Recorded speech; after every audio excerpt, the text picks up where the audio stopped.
Hello everybody. Hello my students. I hope आप सब लोग सेफ़ होंगे घर पे और कोई भी घर से बाहर ना जाए। तो आज हम लोग स्टार्ट करेंगे साइंस का chapter number 15, that is our environment. तो what do you mean by environment? देखिए, हमारे घर के जो बड़े हैं वो हमें कई बार ऐसे बोलते हैं कि आपको अच्छा एनवायरनमेंट नहीं मिल रहा, इसलिए आप पढ़ाई नहीं कर रहे, आपके आसपास का एनवायरनमेंट अच्छा नहीं है। या ऑफन टीचर्स ही हमें बोल देते हैं कि आपके फ्रेंड सर्कल में आपका एनवायरनमेंट अच्छा नहीं है, that's why you are not doing good in your studies. But अगर हम साइंटिफिक लैंग्वेज में बात करें, in terms of science, environment क्या होता है? एनवायरनमेंट वो है हमारे आसपास की चीज़ें, दैट मीन्स कि हमारे आसपास plants, animals, gases, living things, non living things, ये सब चीज़ें, this all comprises to form environment. What happens when we add waste in our environment? अच्छा, अगर मान लीजिए हमने अपने एनवायरनमेंट में वेस्ट डाला तो उससे क्या होगा? Suppose that if we eat food, मान लीजिए जब हम लोग खाना खाते हैं तो खाने को डाइजेस्ट कराने के लिए एंजाइम्स होते हैं। आप लोगों ने 9th क्लास में पढ़ा हुआ है कि enzymes are used to digest the food. तो खाने को डाइजेस्ट कराने के लिए एंजाइम्स होते हैं, तो वो एंजाइम्स जो हैं वो कोयले को क्यों नहीं डाइजेस्ट करा सकते? अगर मान लो हम लोग कोयला खा लें तो हम लोग बीमार हो जाएंगे। तो जब एंजाइम्स खाने को डाइजेस्ट करा सकते हैं तो वो कोयले को क्यों नहीं करा सकते? Same in the case of environment. अगर हम अपने एनवायरनमेंट में कुछ ऐसा अनवांटेड मटेरियल डालते हैं तो वो ब्रेक डाउन नहीं होता, वो काफ़ी टाइम तक एनवायरनमेंट में पड़ा रहता है and that will cause harm to the environment, that will cause pollution to the environment. जैसे फॉर एग्जांपल प्लास्टिक की अगर हम बात करते हैं तो plastic is very hazardous to the environment, क्योंकि ऐसा कोई भी बैक्टीरिया नहीं है जो प्लास्टिक का ब्रेक डाउन कर सके। तो प्लास्टिक जो है that will remain for a long time in the environment and that will cause pollution to the environment. Secondly, next we will talk about ecosystem. What is ecosystem? You know that our environment consists of plants, animals, after that non-living, जैसे temperature, जैसे heat, sunlight. तो ये सब चीज़ें हैं जिनको हम biotic and abiotic, biotic means those related to biology, that means plants, animals and human beings. Biotic and abiotic components अगर इकट्ठे हो जाते हैं they will comprise ecosystem. ठीक है, that means plants, animals, we human beings, after that temperature, humidity, air, sunlight, heat, they all comprises a ecosystem. For example मान लीजिए अगर आप किसी गार्डन में जाते हैं तो वहाँ गार्डन में प्लांट्स भी हैं, बटरफ्लाइज हैं, उसके बाद फ्लावर्स हैं। तो ये सब चीज़ें मिलकर इकोसिस्टम बनाती हैं, क्योंकि ये आपस में इंटरेक्ट करती हैं। जैसे कि मान लीजिए बटरफ्लाई है, butterfly is interacting at a flower plant, वो फ्लावर के पास जाएगी, उसका नेक्टर लेगी, ठीक है, तो उसके बाद वो बटरफ्लाई जो है वो हनी बनाएगी या जूस बनाएगी।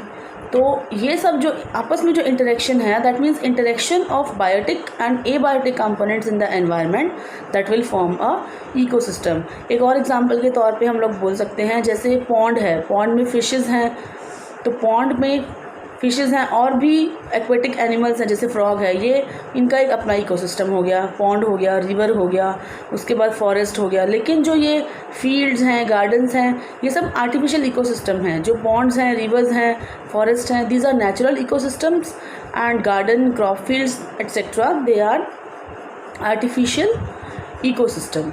उसके बाद इकोसिस्टम में 3 चीज़ें आती हैं। First one is producer, second one is consumer and third one is decomposer.